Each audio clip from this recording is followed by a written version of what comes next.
Hello friends, नमस्ते। कैसे हैं आप? मैं राम आर्या अपने YouTube channel study with Ram Arya में आप सभी भाई बहनों का स्वागत करता हूं।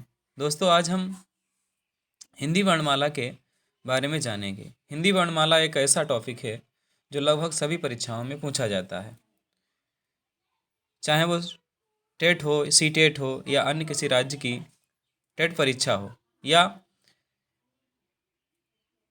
UPP, UPSC, UP triple SC, लेखपाल। बहुत सारी परीक्षाओं में हिंदी के वर्णमाला से क्वेश्चन पूछे जाते हैं। तो चलिए दोस्तों, आज हम हिंदी वर्णमाला के बारे में जानने का प्रयास करते हैं। तो दोस्तों, सबसे पहले हम सीखते हैं कि हिंदी वर्णमाला होती क्या है, अर्थात वर्णमाला कहते किसे हैं। तो वर्णमाला किसे कहते हैं, इसके लिए दोस्तों हम समझते हैं वर्णमाला अर्थात वर्णों की माला। जिस प्रकार से एक माला में बहुत सारे मोती पिरोए होते हैं, उसी प्रकार से वर्णों की माला में बहुत सारे वर्ण हैं। अर्थात वर्णमाला की अगर सही तरीके से डेफिनेशन दी जाए तो है वर्णों के व्यवस्थित क्रम को वर्णमाला कहते हैं। अब वर्णमाला में क्या होता है दोस्तों? वर्णमाला को दो वर्गों में बांटा गया है। वो क्या है? वर्णमाला दो वर्गों में बांटी गई है, स्वर और व्यंजन। और वर्णमाला अर्थात वर्ण भाषा की वह सबसे छोटी इकाई है। वर्ण जो है वो भाषा की सबसे छोटी इकाई है, और भाषा जो है वो संस्कृत के भाष शब्द से बना है। अर्थात भाषा का अर्थ है बोलना, भाष का अर्थ है बोलना, अर्थात जो भी कुछ हम बोलते हैं वो हमारी भाषा कहलाती है। और भाषा की सबसे छोटी इकाई दोस्तों क्या है? ध्वनि है।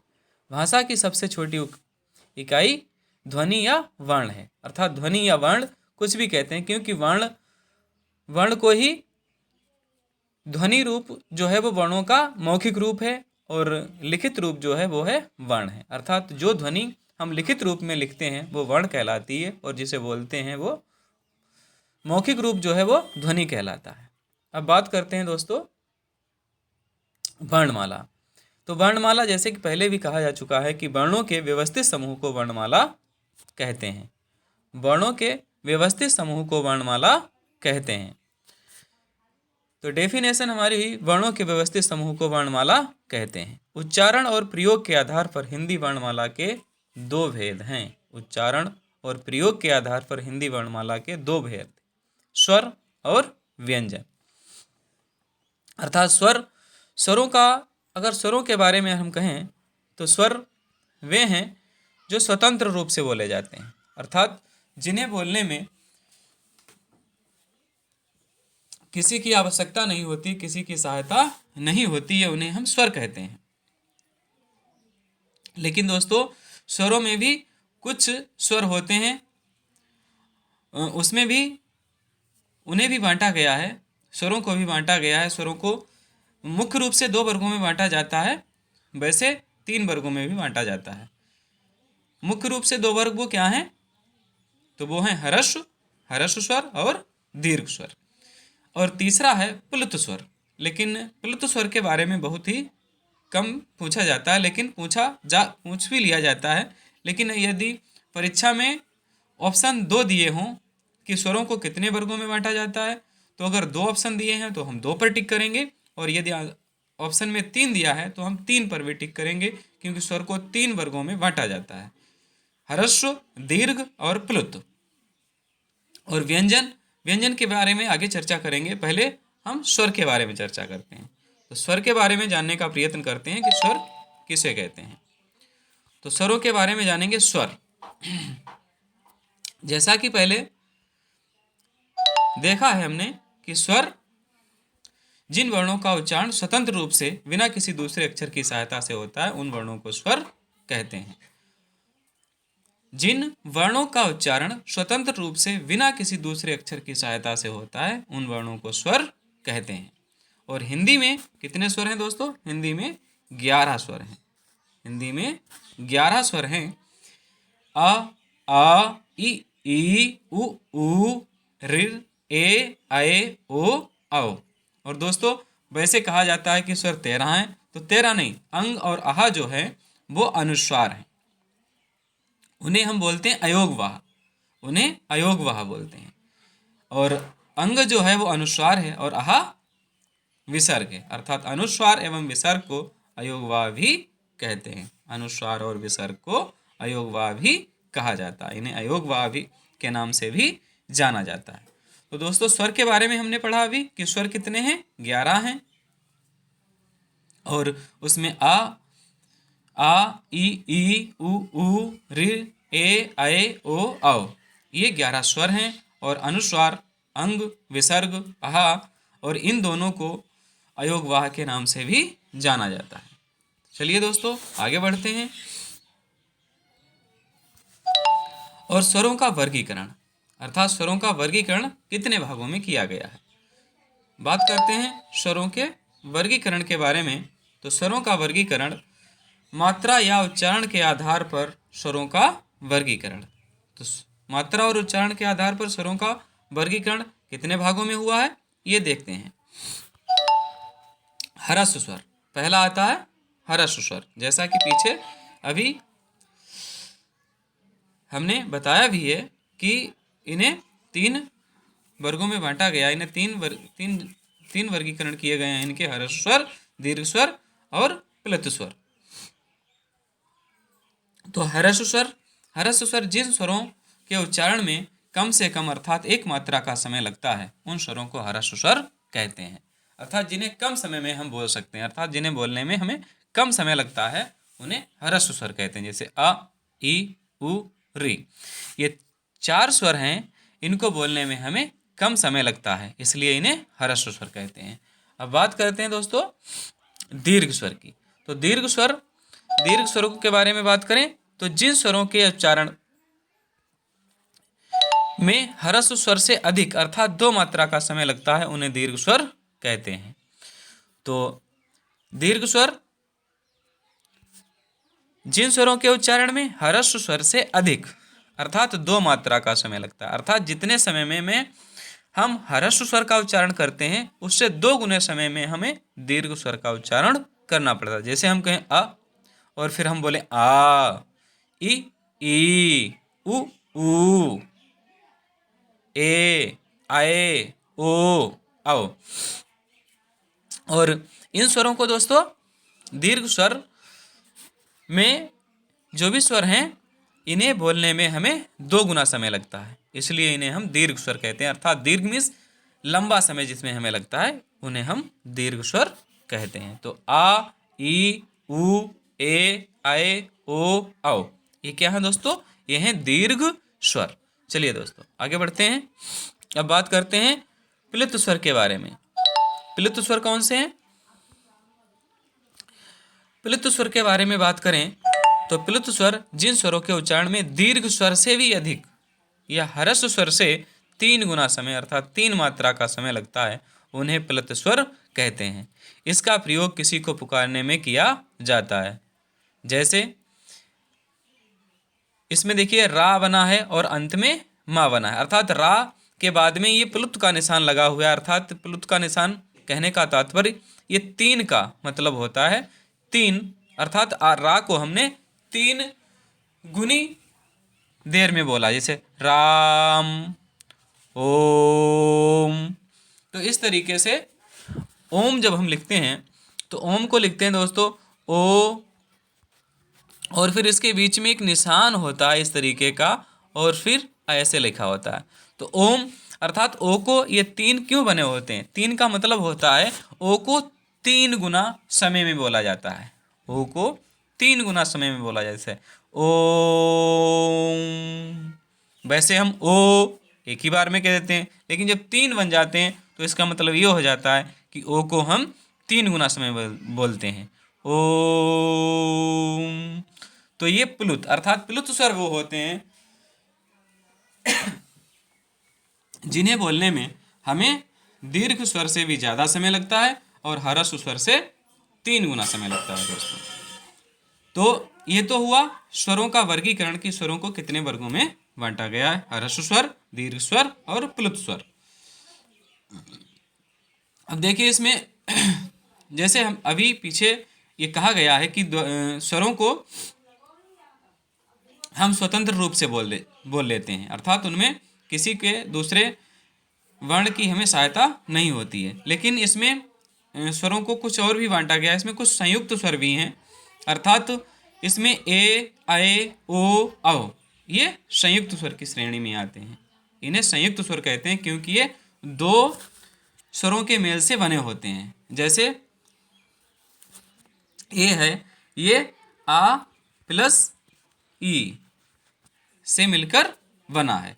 ओ है तो आ प्लस ऊ के मेल से बना है, तो इसलिए इनको हम संयुक्त स्वर भी कहते हैं, अर्थात ए, ऐ, ओ, औ ये संयुक्त स्वर भी कहे जाते हैं।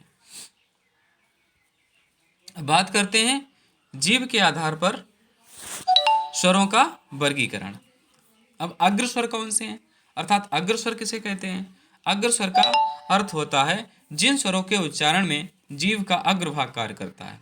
जिन स्वरों के उच्चारण में जीभ का अग्रभाग कार्य करता है उन्हें अग्र स्वर कहते हैं। जैसे ई, ए, ऐ, अर्थात यहाँ पर जीभ जो है उसका अगला सिरा थोड़ा सा हिलता है और कहीं पर भी जीभ में कोई हलचल नहीं होती। जैसे हम कहें ई, ए, ऐ, थोड़ी सी जीभ हमारी हिलती है, अर्थात केवल उसका अग्रभाग का आगे का भाग कार्य करता है और पीछे का भाग नहीं करता है। तो ये हमारे जो ई, ए, ऐ ये अग्र स्वर कहे जाते हैं। चलिए दोस्तों अब बात करते हैं मध्य स्वर की। मध्य स्वर क्या है, अर्थात जिन स्वरों के उच्चारण में जीभ का मध्य भाग कार्य करता है उन्हें मध्य स्वर कहते हैं। जिन स्वरों के उच्चारण में जीभ का मध्य भाग कार्य करता है उन्हें मध्य स्वर कहते हैं। जैसे अ, जब हम आ बोलते हैं तो ना आगे का सिरा उठता है ना पीछे का, और बीच में हमारी जीभ जो है वो मूवमेंट करती है, तो इसलिए अ को हम मध्य स्वर कहते हैं क्योंकि ये हमारे जीभ का उसमें केवल मध्य भाग ही एक्टिवेटेड होता है, अर्थात वही कार्य करता है, बाकी और कोई भी भाग कार्य नहीं करता है, इसलिए इसे अ को जो है मध्य स्वर कहते हैं। चलिए दोस्तों आगे बढ़ते हैं। पश्च स्वर क्या होता है? पश्च स्वर अर्थात जिन स्वरों के उच्चारण में जीभ का पीछे वाला भाग कार्य करता है उन्हें पश्च स्वर कहते हैं। जैसे आ, उ, ओ, आओ, तो यहाँ पर आगे का जो भाग है वो बिल्कुल स्थिर रहता है और पीछे के भाग में थोड़ी मूवमेंट होती है, तो इन्हें हम पश्च स्वर कहते हैं। पश्च स्वर क्या है? आ, उ, ओ, आओ, ये पश्च स्वर कहलाते हैं। मध्य स्वर क्या है? केवल आ। और अग्र स्वर क्या है? ई, ए, ऐ, ये मध्य स्वर है। दोस्तों केवल हम अपनी जीभ के माध्यम से ही ये जान सकते हैं कि कौन से स्वर अग्र हैं, कौन से मध्य हैं और कौन से पश्च हैं। तो इस प्रकार से जीभ के आधार पर स्वरों को हम 3 रूपों में वर्गीकृत कर सकते हैं। अग्र स्वर, अग्र स्वर में आते हैं ई, ए और आए। मध्य स्वर जिसमें आता है केवल आ, और पश्च स्वर में आ, उ, ओ, औ, ये पश्च स्वर में आते हैं। चलिए दोस्तों आगे बढ़ते हैं। अब मुखद्वार के खुलने के आधार पर स्वरों का वर्गीकरण। अब मुखद्वार अर्थात हम जब स्वरों को बोलते हैं तो हमारा मुख कितना खुलता है, कम खुलता है या ज़्यादा खुलता है, उनके आधार पर स्वरों को कितने वर्गों में बांटा गया है, तो उसे देखते हैं कि मुख खुलने के आधार पर हमारे स्वरों को कितने रूपों में बांटा गया। तो उसमें है पहला विव्रत स्वर, अर्धविव्रत स्वर और संव्रत स्वर। तो विव्रत स्वर जिन स्वरों के उच्चारण में मुख द्वार पूरा खुलता है उन्हें विव्रत स्वर कहते हैं, अर्थात जिनमें हमें पूरा मुंह खोलकर बोलना पड़ता है उन्हें हम क्या कहते हैं? विव्रत स्वर कहते हैं। जैसे हम कहें आ, तो आ बोल के देखिए दोस्तों पूरा मुंह खुलता है। अगर हम थोड़ा मुंह खोलें तो नहीं बोल पाएंगे। बड़ा बोलने के लिए हमें पूरा मुंह खोलना पड़ता है। तो विव्रत स्वर क्या है? बड़ा, जिसमें हमें पूरा मुंह खोलना पड़ता है, तो इसलिए हम इसे विब्रत स्वर कहते हैं। अर्थात जिन स्वरों को बोलने में हमें पूरा मुंह खोलना पड़ता है उन्हें विब्रत स्वर कहते हैं। जैसे आ, अर्थात आ जो है वो विब्रत स्वर भी कहा जाता है। चलिए दोस्तों, अब बात करते हैं अर्धविब्रत स्वर। अर्धविब्रत स्वर जिन स्वरों के उच्चारण में मुख द्वार आधा खुलता है उन्हें अर्धविब्रत स्वर कहते हैं। जैसे अ, ए, आ, ए, अर्थात आ और ए बोलते समय हमें मुख पूरा नहीं खोलना पड़ता है, हमारा मुंह पूरा नहीं खुलता है, इसलिए इन्हें अर्धविब्रत स्वर कहते हैं। तो अर्धविब्रत स्वर के बारे में समझ लिया दोस्तों कि आ और ए, क्योंकि इन्हें बोलने में हमें पूरा मुंह खोलना नहीं पड़ता है, इसलिए ये अर्धविब्रत स्वर हैं। अब आगे चलते हैं दोस्तों, समृत स्वर। समृत स्वर क्या है? ये तो बात हुई अभी विब्रत स्वर और अर्धविब्रत स्वर। यानी विब्रत स्वर वे स्वर जिन्हें बोलने में हमें पूरा मुंह खोलना पड़ता है, विब्रत स्वर कहलाते हैं। और अर्धविब्रत स्वर जिन्हें बोलने में हमें, जिनका उच्चारण करने में हमें आधा मुंह खोलना पड़ता है, केवल हमारा आधा मुंह खुलता है, उन्हें हम विब्रत स्वर कहते हैं। अब बात करते हैं दोस्तों समृत स्वर और अर्धसमृत स्वर। समृत स्वर क्या है दोस्तों? चलिए देखते हैं। जिन स्वरों के उच्चारण में मुख द्वार कम खुलता है अर्थात लगभग बंद रहता है उन्हें समृत स्वर कहते हैं। जिन स्वरों के उच्चारण में मुख द्वार कम खुलता है अर्थात लगभग बंद रहता है उन्हें समृत स्वर कहते हैं। जैसे ई, उ, ऊ, केवल थोड़ा सा, यानी केवल हवा निकलने के लिए ही हमारा मुंह खुलता है। जब हम बोले ने ई, उ, ऊ, तो थोड़ा मुंह खुलता है अर्थात लगभग बंद ही रहता है। कहने का मतलब केवल हवा निकलने मात्र के लिए ही हमारा मुंह खुलता है। तो इसलिए इन्हें क्या कहते हैं? इन्हें समृत स्वर कहते हैं। अब चलिए दोस्तों आगे बढ़ते हैं कि अर्धसंबत स्वर। अब अर्धसंबत स्वर किसे कहते हैं? दोस्तों ये नोट डाउन करते जाना, क्योंकि ये बहुत ही इंपॉर्टेंट चीज़ें हैं और इसलिए इन्हें नोट डाउन करते जाओ, लिखते जाओ। वीडियो को भले ही आप रोक रोक कर देखें, लेकिन इन्हें नोट डाउन करते जाएं। अब समृत स्वर के बारे में पढ़ा है, अब पढ़ते हैं अर्धसमृत स्वर। अर्थात जिन स्वरों के उच्चारण में मुख द्वार आधा बंद रहता है उन्हें अर्धसमृत स्वर कहते हैं। जैसे ए, ओ, ए, ओ, अर्थात ए और ओ को बोलते हैं जब हम, तो हमारा मुंह आधा खुलता है। जिन स्वरों के उच्चारण में मुख द्वार आधा बंद रहता है उन्हें अर्धसमृत स्वर कहते हैं। जैसे ए, ओ, अर्थात आ की तरह हमारा मुंह पूरा नहीं खुलता है, इसलिए हम इन्हें अर्धसमृत स्वर कहते हैं। तो अर्धसमृत स्वर कौन से हैं दोस्तों? ए और ओ। और समृत स्वर क्या है? ई, उ। तो ठीक है दोस्तों, समृत स्वर और अर्धसमृत स्वर। अब आगे बढ़ते हैं कि ओंठों के आधार पर हमारे स्वरों का क्या वर्गीकरण किया गया है। अर्थात ओंठों के आधार पर स्वरों को कितने वर्गों में बांटा गया है। अब ओंठों के आधार पर स्वरों को दो भागों में बांटा गया है, वृत्ताकार स्वर और अर्धवृत्ताकार स्वर। अब वृत्ताकार स्वर क्या है? वृत्ताकार स्वर क्या है? जिन स्वरों के उच्चारण में ओंठों का आकार गोल हो जाता है उन स्वरों को वृत्ताकार स्वर कहते हैं। अर्थात वृत्त का मतलब यानी वृत्त बन जाता है, गोला बन जाता है। जिन स्वरों को बोलने में हमारे होंठ बिल्कुल गोल हो जाते हैं, एक गोल आकार के हो जाते हैं, उन्हें हम वृत्ताकार स्वर कहते हैं। तो अब देखो कौन कौन से हैं वो? उ, ओ, आओ। ऊ कहो तो जब हम ऊ कहते हैं तो हमारे होंठ बिल्कुल गोल हो जाते हैं, ऊ, ओ, आओ। तो इनमें क्या है? वृत्ताकार स्वर। अर्थात जिन स्वरों के उच्चारण में होठों का आकार बिल्कुल गोल हो जाता है उन स्वरों को वृत्ताकार स्वर कहते हैं। अर्थात एक घेरा बना देते हैं, तो ये वृत्ताकार स्वर कहलाते हैं। अब बात करते हैं अर्धवृत्ताकार की। अवृत्ताकार। अवृत्ताकार मतलब यानी वृत्ताकार नहीं होता, जिसे अर्धवृत्ताकार कह सकते हैं। यानी अवृत्ताकार आ लग गया तो जिनमें वृत्ताकार नहीं बनता है, अर्थात वृत्ताकार का उल्टा। जिन स्वरों के उच्चारण में ओठों का आकार गोल नहीं होता उन्हें अवृत्ताकार स्वर कहते हैं। अब अवृत्ताकार स्वर कौन कौन से हैं देखते हैं।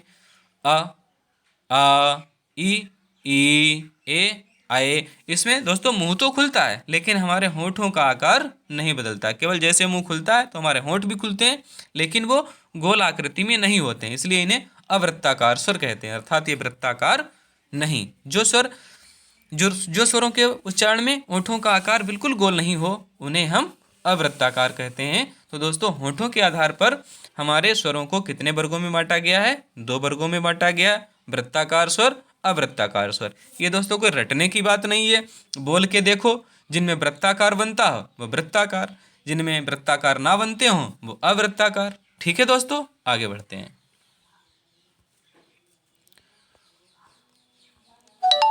अब हवा के नाक व मुंह से निकलने के आधार पर स्वरों का वर्गीकरण। अब हवा जब हमारे मुंह से निकलती है व नाक से निकलती है, यानी जब हम बोलते हैं तो कुछ हवा नाक से निकलती है और कुछ हवा मुंह से निकलती है। कुछ स्वर बोलते हैं तो केवल मुंह से ही हवा निकलती है और कुछ स्वर बोलते हैं तो उनमें थोड़ी बहुत हवा नाक से भी निकलती है। तो अब उनके आधार पर कितने वर्गों में बांटा गया है दोस्तों? तो इस आधार पर भी हमारे स्वरों को 2 वर्गों में बांटा गया है, निरनुनासिक स्वर और अनुनासिक स्वर।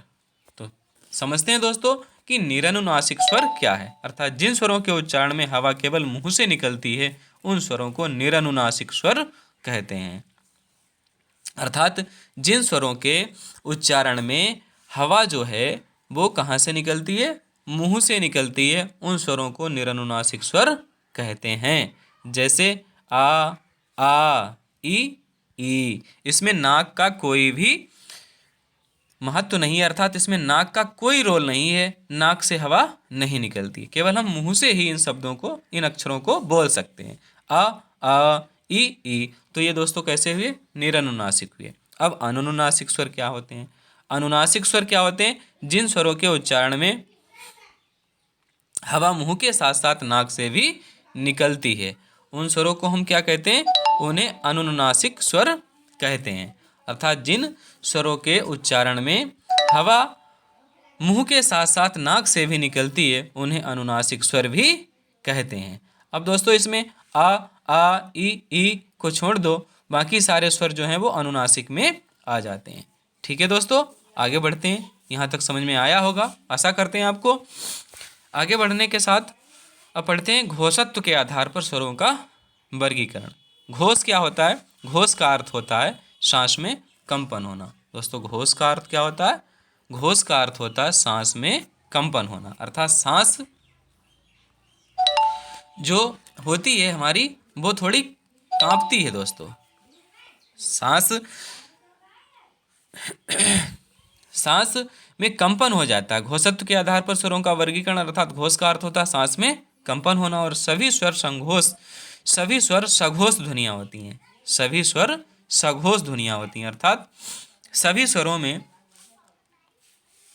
जो है ये कैसी ध्वनियाँ हैं? सघोष। अर्थात आगे जब हम वर्ण पढ़ेंगे, व्यंजनों के बारे में पढ़ेंगे तो वहाँ पर हमें सघोष और अघोष पढ़ने को मिलेगा, सीखने को मिलेगा। तो यहाँ पर केवल हम जो भी स्वर आते हैं वो सभी सघोष ध्वनियों में आते हैं, अर्थात वो सघोष ध्वनियाँ होते हैं। तो सभी स्वर सघोष हैं। ठीक है दोस्तों, आगे बढ़ते हैं। अब प्राणत्व के आधार पर स्वरों का वर्गीकरण। प्राणत्व के आधार पर स्वरों का वर्गीकरण। अब प्राण का अर्थ क्या होता है? हवा। अर्थात प्राण तो हमारे हवा, ऑक्सीजन पर ही निर्भर है, क्योंकि अगर हमारी हवा बंद हो जाए, अर्थात हम अगर सांस लेना बंद कर दें तो हमारे प्राण नहीं है। तो प्राण का मतलब होता ही है हवा, अर्थात हवा ही हमारा प्राण है। तो आगे बढ़ते हैं और समझते हैं कि प्राणत्व के आधार पर हमारे स्वरों का वर्गीकरण कितने वर्गों में किया गया है। तो देखिए दोस्तों, प्राणत्व के आधार पर स्वरों का वर्णन। प्राण का अर्थ होता है हवा और सभी स्वर अल्प प्राण होते हैं, अर्थात उनके उच्चारण में मुख से कम हवा निकलती है। आगे दोस्तों हम अल्प प्राण और महाप्राण के बारे में पढ़ेंगे। हमारे जो व्यंजन होते हैं वो अल्प प्राण और महाप्राण भी होते हैं, अर्थात उनमें कुछ अल्प प्राण होते हैं, कुछ महाप्राण होते हैं। तो उसमें आगे पढ़ेंगे कि अल्प प्राण क्या होते हैं और महाप्राण क्या होते हैं। लेकिन हमारे स्वर जो हैं वो सभी क्या हैं? वो सभी अल्प प्राण हैं। अर्थात स्वर सभी अल्प प्राण होते हैं, ये हमें ध्यान रखना है, क्योंकि परीक्षाओं में जब प्रश्न पूछा जाता है कि निम्न वर्णों में से बताइए अल्प प्राण कौन है, तो वहाँ पर कुछ वर्ण दिए गए होंगे और उनमें हमें ये छांटना होगा कि अल्प प्राण क्या है।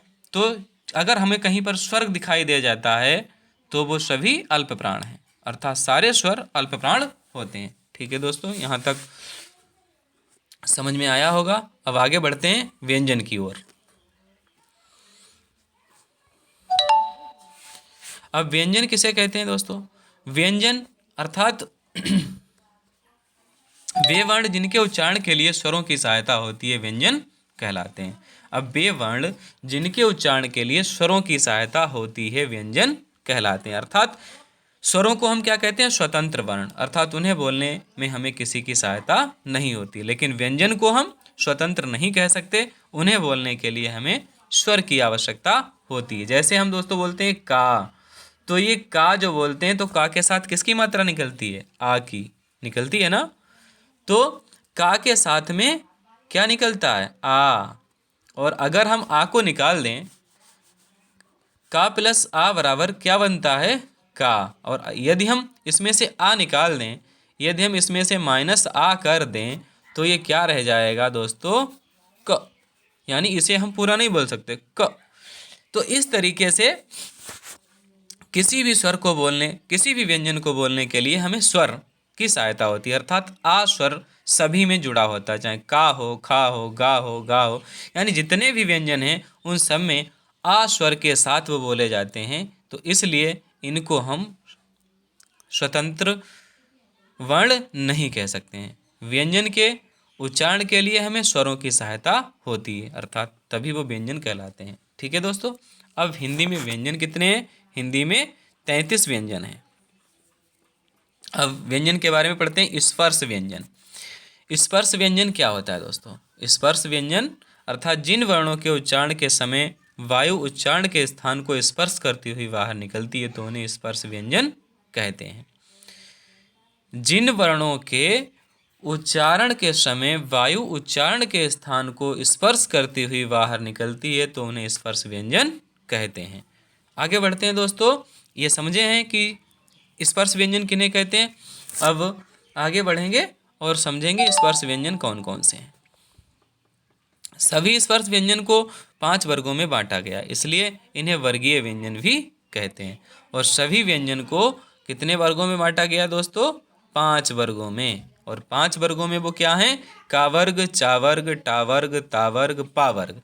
अर्थात का वर्ग का खा गा घा उआ, चा वर्ग चा छा जा झइया, टा वर्ग टा ठा डा ढा, ता वर्ग ता था दा धा ना, पा वर्ग पा फा वा भा मा। अब देखिए ये स्पर्श व्यंजन भी हैं और इनके अतिरिक्त 2 और स्पर्श व्यंजन यानी 5, 5, 10, 5, 15, 5, 20, 5, 25 तो ये हो ही गए हैं। और इनके आगे और 2 हैं, तो कुल मिला के 27 व्यंजन जो होते हैं वो स्पर्श व्यंजन होते हैं। अर्थात वो हैं ड़ा और ढा। ये ड़ा और ढा इन्हें उत्क्षिप्त व्यंजन भी कहते हैं। ये मिला के सब 25 स्पर्श व्यंजन होते हैं दोस्तों। कितने? 25 ये और 2 ये, कुल मिला के 27 स्पर्श व्यंजन होते हैं। चलिए अब देखिए का वर्ग को कंठस्थ व्यंजन क्यों कहते हैं? इन्हें कंठस्थ व्यंजन क्यों कहते हैं? क्योंकि ये कंठ से बोले जाते हैं दोस्तों। कहाँ से बोले जाते हैं? कंठ से। अब का बोल के देखिए, का बोलेंगे तो का कहाँ से आवाज निकली? कंठ से। ख, ग, घ, वा, यानी तीनों आवाजें कहाँ से निकलती हैं? कंठ से निकलती हैं। तो इसलिए ये क्या है? कंठस्थ व्यंजन, कंठ व्यंजन भी कहते हैं, यानी कंठय व्यंजन भी कहते हैं इन्हें। अब चा वर्ग, चा वर्ग कहाँ से निकलता है? देखो तालव्य। तालव्य क्या होता है दोस्तों? तालव्य किसे कहते हैं? तालु, अर्थात तालव्य का मतलब तालु, जो जिनका उच्चारण स्थान तालव्य अर्थात तालु है। जैसे बोलते हैं हम च, छ, ज, झ, य। तो जो हमारे मुंह की छत है, जो जीभ के ऊपर एक छत होती है, उसके जो पीछे का भाग होता है उसे क्या कहते हैं? तालु अर्थात तालव्य। तो जब जीभ उच्चारित करते समय हमारी जीभ हमारे मुंह के यानी छत के पिछले भाग में टकराती है तो उसे हम क्या कहते हैं? तालव्य। अब बोल कर देखिए दोस्तों, जीभ कहाँ पर टक्कर देती है आप समझ जाइएगा। आपकी जीभ कहाँ पर टकरा रही है? अर्थात वो व्यंजन वही है। जैसे च, छ, ज, झ, या, तो कहाँ टकराती है? हमारी छत जो है जीभ की उसके पीछे भाग में टकराती है। तो ये क्या है? तालव्य। तो चा वर्ग तालव्य, क्योंकि ये तालु पर जब जीभ टकराती है तब बोले जाते हैं। अब देखिए टा वर्ग टा ठ ड ढ ण, ये क्या है? मूर्धन्य व्यंजन। ये क्या है दोस्तों? मूर्धन्य व्यंजन। मूर्धा कहाँ पर होती है? अब मूर्धा होती है हमारे जो जीभ की छत होती है उसके जो आगे का भाग होता है, जो दांतों के पीछे का भाग होता है, वो होता है मूर्धा। उसे बोलते हैं मूर्धा, अर्थात जो वहाँ पर से उच्चारित होते हैं उन्हें कहते हैं मूर्धन्य। अब बोल के देखिए दोस्तों, ट ठ ड ढ ण, कहाँ पर जीभ टकराती है? ट ठ ड ढ ण, यानी जीभ जो है हमारी वो हमारे मूर्धा में टकराती है। तो दोस्तों इन्हें रटने की आवश्यकता नहीं है, केवल उच्चारण करके देखिए आप कि हमारी ये मूर्धा में टकरा रहा है तो टा वर्ग है, तालु में टकरा रहा है तो चा वर्ग है, कंठ से निकल रहा है तो का वर्ग है। क्योंकि जब हम कंठ से निकलते हैं तो हमारी जीभ कोई का कार्य नहीं करती थे, बोलते हैं का ख गा घा, तो हमारी जीभ तो शांत रहती है ना, केवल आवाज कंठ से ही निकल रही है ना, बाकी ये जीभ से निकल रही है। अच्छा, अब तावर्ग के बारे में पढ़ते हैं।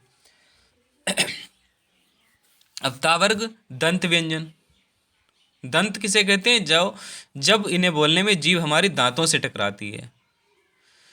जीभ इन्हें बोलने में कहाँ से टकराती है? दांतों से।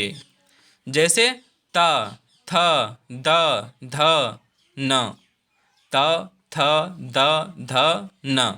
तो यानी इन प्रत्येक वर्ण को बोलने में हमारी जीभ जो है वो दांतों से टक्कर मार रही है, दांतों को टकरा रही है, तो हम इन्हें क्या कहेंगे? दंत व्यंजन। अर्थात जहां पर जीभ दांतों से टकराए तो दंत व्यंजन। अब देखिए दोस्तों, पावर्ग। पावर्ग कहाँ से बोला जाता है? होठों से। ओष्ठ व्यंजन इसे कहते हैं क्योंकि ये होठों से बोला जाता है। इसमें जीभ कोई कार्य नहीं करती है। अब बोलिए पा फा बा भा मा, जीभ बिल्कुल शांत है। कहाँ से बोल रहे हैं हम? होठों से। केवल होठों का कार्य है इसमें दोस्तों। तो ये क्या है? ओष्ठ व्यंजन। तो इन्हें रटने की आवश्यकता नहीं है, केवल समझने की आवश्यकता है दोस्तों। कंठ से बोले जाएं वो कंठस्थ व्यंजन। तालु में जहाँ पर जीभ हमारी टकराए तो वो तालव्य व्यंजन। मूर्धा में जब हमारी जीभ टकराए तो वो मूर्धन्य व्यंजन। दांतों में जीभ जब टकराए तो दंत व्यंजन। और जब होठों से हमें बोलना हो तो ओष्ठ व्यंजन। समझ में आया दोस्तों? आगे बढ़ते हैं, चलिए। अब देखिए अंतस्थ व्यंजन। अंतस्थ व्यंजन क्या होते हैं? अर्थात अंतस्थ व्यंजन अंतः स्थल से जिनकी आवाज़ निकल रही है। जिनकी आवाज़ कहाँ से निकलती है? अंतःकरण से। बोल के देखिए, य र ल व य र ल व, यानी अंतःकरण से आवाज़ आ रही है, इसलिए ये क्या हैं? अंतस्थ व्यंजन। और ऊष्म व्यंजन किसे कहते हैं? ऊष्म व्यंजन वो होते हैं जिन्हें बोलने में हमें अधिक ऊष्मा की आवश्यकता होती है, अर्थात जिन्हें बोलने में हमारी ज़्यादा ऊष्मा निकलती है, ज़्यादा प्राणवायु निकलती है, उन्हें हम क्या कहते हैं? ऊष्म व्यंजन। देखिए सा सा सा ह, सा सा सा ह, ज़्यादा वायु निकलती है ना। तो बस याद करने की ये चीज़ें नहीं है, केवल समझने की चीज़ें हैं दोस्तों। उष्म व्यंजन जिन्हें बोलने में हमें ज़्यादा उष्मा अर्थात ज़्यादा वायु खर्च करनी पड़ती है वो उष्म व्यंजन कहलाते हैं। आगे बढ़ते हैं, संयुक्त व्यंजन। अब संयुक्त व्यंजन क्या है दोस्तों? देखते हैं संयुक्त व्यंजन क्या है। अब छ त्र ज्ञ स्र, ये छ त्र ज्ञ स्र ये क्या हैं? संयुक्त व्यंजन। संयुक्त कैसे? क्योंकि ये दो व्यंजनों के मेल से बने हैं। कैसे बने हैं? दो व्यंजनों के मेल से बने हैं, इसलिए ये क्या हैं? संयुक्त व्यंजन। जैसे छा किससे बना है? का और सा से बना है। छा किससे बना है? का और सा से बना है। त्रा किससे बना है? ता और रा से बना है।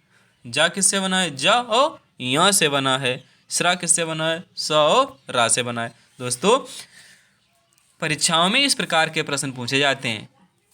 ऑप्शन में ऊपर दिया होता है छा किन वर्णों के मेल से बना है, तो नीचे ऑप्शन में दिया गया होगा कई सारे शब्दों के मेल से दिए गए होंगे, यानी कई वर्णों के मेल से दिए होंगे। अगर आपको पता है का प्लस सा से छ बना है तो आप उसे आसानी से देख सकते हैं। तो दोस्तों इसे ध्यान से समझ लेना कि का किससे छा किससे बना है, ज्ञा किससे बना है, स्रा किससे बना है, त्रा किससे बना है। ठीक है दोस्तों, आगे बढ़ते हैं। अब देखिए द्विगुण व्यंजन जिन्हें उत्क्षिप्त व्यंजन कहते हैं। जैसे कि पहले अभी हमने आपको बताया है कि उत्क्षिप्त व्यंजन क्या होते हैं, ड़ा और ढा, और ये स्पर्श व्यंजन भी होते हैं। इन्हें स्पर्श व्यंजन भी कहते हैं। इन्हें स्पर्श व्यंजन भी कहते हैं।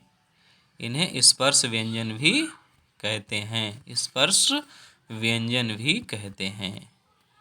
ये स्पर्श व्यंजन भी हैं दोस्तों। तो ड़ा और ढा ये स्पर्श व्यंजन भी हैं, और इन्हें द्विगुण व्यंजन भी कहते हैं, उत्क्षिप्त व्यंजन भी कहते हैं। याद रखना दोस्तों। आगे बढ़ते हैं। अब अल्प प्राण और महाप्राण क्या है दोस्तों?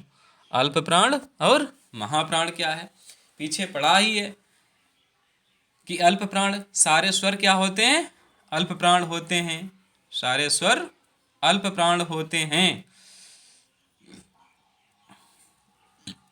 तो देखिए दोस्तों, अब अल्प प्राण क्या है समझते हैं। पहले भी समझ चुके हैं। अल्प प्राण का अर्थ होता है कम वायु, अर्थात जिन व्यंजनों के उच्चारण में मुंह से कम वायु निकलती है उन्हें अल्प प्राण व्यंजन कहते हैं। अब कम वायु अर्थात प्राणों का अर्थ वायु, प्राणों का अर्थ ही होता है वायु, क्योंकि वायु के बिना प्राण संभव नहीं है दोस्तों। तो जिन्हें बोलने में हमें कम वायु निकालनी पड़ती है, अर्थात कम ऊर्जा हमारी कम प्राण वायु निकलती है, उन्हें हम क्या कहते हैं? अल्प प्राण कहते हैं दोस्तों। क्या कहते हैं? अल्प प्राण। और ये हैं कौन कौन से? प्रत्येक वर्ग के प्रथम, तृतीय, पंचम वर्ण। ये क्या है? प्रत्येक वर्ग के प्रथम, तृतीय, पंचम। जैसे का वर्ग अगर हम ले लें तो का वर्ग के कौन कौन से होंगे? प्रथम, तृतीय और पंचम। प्रथम क्या होगा? प्रथम तो होगा का। तृतीय क्या होगा? गा। और पंचम क्या होगा? वा। ठीक है ना। अगर हम खा वर्ग को ले लें तो खा में क्या होगा? वो सॉरी दोस्तों, चा वर्ग को ले लें तो चा होगा। चा के बाद में क्या होगा? छा को छोड़ दो, जा होगा। और जा के बाद में झा को छोड़ दो, क्या होगा? या होगा दोस्तों। ठीक है ना। अब अगर हम टा वर्ग को ले लें तो टा होगा। ठा को छोड़ दो, डा होगा। और डा के बाद णा होगा। अब अगर आगे बात करें ता वर्ग की, तो ता वर्ग में ता होगा, और था को छोड़ दो, दा होगा, और ना होगा। ठीक है दोस्तों। अब पा वर्ग की बात करें तो पा होगा, फा को छोड़ दो, बा होगा, और माँ होगा। अब कहो दोस्तों, इन्हें बोलने में कम वायु कैसे निकलती है? बोल के देखो। ता, दा, ना, पा, बा, मा, चा, जा, या, का, गा, वा। निकलती है ना कम वायु। ठीक है दोस्तों, समझ में आया होगा आपको अल्प प्राण के बारे में कि अल्प प्राण क्या होते हैं। केवल हमें ये ध्यान रखना है कि अल्प प्राण जिसमें कम वायु निकले वो अल्प प्राण कहलाते हैं, अर्थात जिसमें हमारी कम वायु निकले, कम प्राण वायु खर्च हो। अब समझते हैं महाप्राण। महाप्राण के बारे में पढ़ते हैं दोस्तों। महाप्राण क्या है? महाप्राण का अर्थ होता है अधिक वायु, अर्थात जिनके उच्चारण में अधिक वायु मुंह से बाहर निकलती है उन व्यंजनों को महाप्राण व्यंजन कहते हैं। महाप्राण का अर्थ है अधिक वायु, अर्थात जिसके उच्चारण में अधिक वायु मुंह से बाहर निकलती है उन व्यंजनों को महाप्राण व्यंजन कहते हैं। तो वो होते कौन कौन से हैं दोस्तों? समझ लेते हैं। कौन कौन से होते हैं? प्रत्येक वर्ग के द्वितीय वर्ण, चतुर्थ वर्ण और ऊष्म व्यंजन महाप्राण में आते हैं। और दोस्तों यहाँ पर अंतस्थ व्यंजन या राला हुआ, ये भी अल्प प्राण में आते हैं। और ऊष्म व्यंजन सा, सा, हा, ये महाप्राण में आते हैं, अर्थात द्वितीय वर्ण, चतुर्थ वर्ण। अब द्वितीय यानी प्रत्येक वर्ग, का वर्ग का दूसरा खा, का वर्ग का दूसरा खा, और चतुर्थ घा।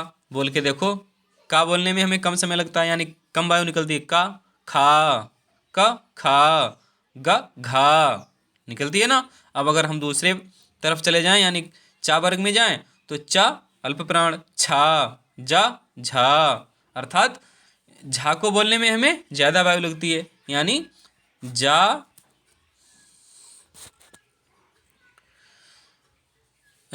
हाँ, तो दोस्तों प्रत्येक वर्ग के प्रथम वर्ण और द्वितीय वर्ण, प्रत्येक वर्ग के प्रथम वर्ण, तृतीय और पंचम वर्ण को हम अल्पप्राण कहते हैं और द्वितीय व चतुर्थ वर्ण को हम महाप्राण कहते हैं। अर्थात जैसे यानी प्रत्येक का वर्ग का हमने ले लिया खा, और खा के बाद में घा, और उसका ले लिया हमने छा और झा, ठीक है ना। अब हम चा वर्ग हो गया, का वर्ग हो गया, टा वर्ग की बात करते हैं तो हमने ले लिया ठा, और ठा के बाद में ढा। अब ता वर्ग की बात करते हैं तो हमने ले लिया था, और हमने ले लिया धा, यानी था दूसरा, धा चौथा। अब पा वर्ग की बात करते हैं तो पा में दूसरा वर्ग है फा, और चौथा वर्ग कौन सा है, चौथा वर्ण कौन सा है दोस्तों, भा। तो ये जो है ये क्या है, महाप्राण है। ये महाप्राण है क्योंकि इन्हें बोलने में हमें ज़्यादा वायु निकालनी पड़ती है, हमारे मुंह से ज़्यादा वायु निकलती है। ठीक दोस्तों, आगे बढ़ते हैं। अब प्रत्येक वर्ग के द्वितीय चतुर्थ वर्ण हो गए। अब ऊष्म व्यंजन महाप्राण में आते हैं। ऊष्म व्यंजन कौन कौन से, सा, सा, सा और हा, ये सब क्या है, ऊष्म व्यंजन है। तो ये भी महाप्राण में आते हैं क्योंकि इन्हें बोलने में भी हमें ज़्यादा ऊष्मा खर्च करनी पड़ती है। अब देखते हैं दोस्तों, आगे बढ़ते हैं। अघोष व्यंजन और संघोष व्यंजन। अघोष और सघोष, अघोष क्या है और सघोष क्या है। अब अघोष और सघोष के बारे में समझते हैं दोस्तों। अघोष व्यंजन प्रत्येक वर्ग के प्रथम वर्ण, द्वितीय वर्ण तथा फा, सा को अघोष व्यंजन कहते हैं। प्रत्येक वर्ग के प्रथम वर्ण, द्वितीय वर्ण, अर्थात प्रत्येक वर्ग के प्रथम वर्ण यानी का और दूसरा खा, चा वर्ग चा और छा, फिर आ जाओ जा और झा, फिर आ जाओ टा और ठा, फिर आ जाओ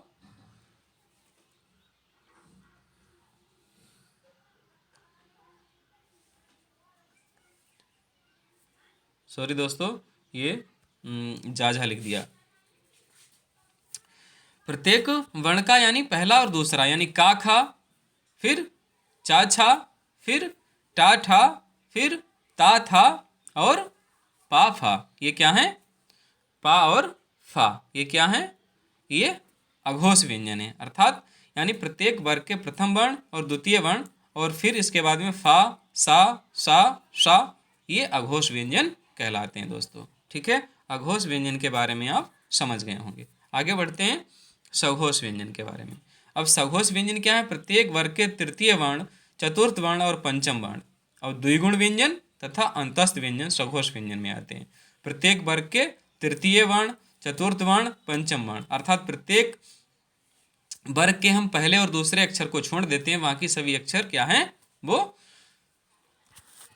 सघोष व्यंजन। जैसे का और खा को छोड़ दो, गा, घा और उआ, फिर चा छा को छोड़ दो, जा, झा और या। अब टा और ठा को छोड़ दो, डा, ढा और णा। अब ता और था को छोड़ दो, दा, धा और ना। अब पा और फा को छोड़ दो, वा, पा और फा को छोड़ दो, बा, भा और माँ। ये क्या है, ये यानी पांचों वर्णों के ये जो हैं सघोष व्यंजन है, ये सघोष व्यंजन है। अब द्विगुण व्यंजन, द्विगुण व्यंजन कौन से हैं, वही उत्क्षिप्त व्यंजन ड़ा और ढा। कौन से, ड़ा और ढा, ये उत्क्षिप्त भी कहे जाते हैं, द्विगुण व्यंजन भी कहे जाते हैं। तो ये कैसे हैं, ये भी सघोष हैं। और अंतस्थ व्यंजन, अंतस्थ व्यंजन या, रा, ला और हुआ, ये अंतस्थ व्यंजन सघोष व्यंजन। तो दोस्तों अघोष और सघोष के बारे में आप समझ गए होंगे। ठीक है दोस्तों, आगे चलते हैं।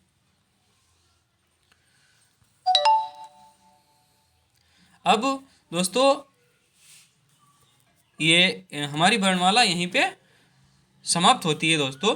अब आपको बहुत ही अच्छी तरीके से समझ में आया होगा, आपने बहुत ही अच्छे तरीके से समझा होगा इसके बारे में।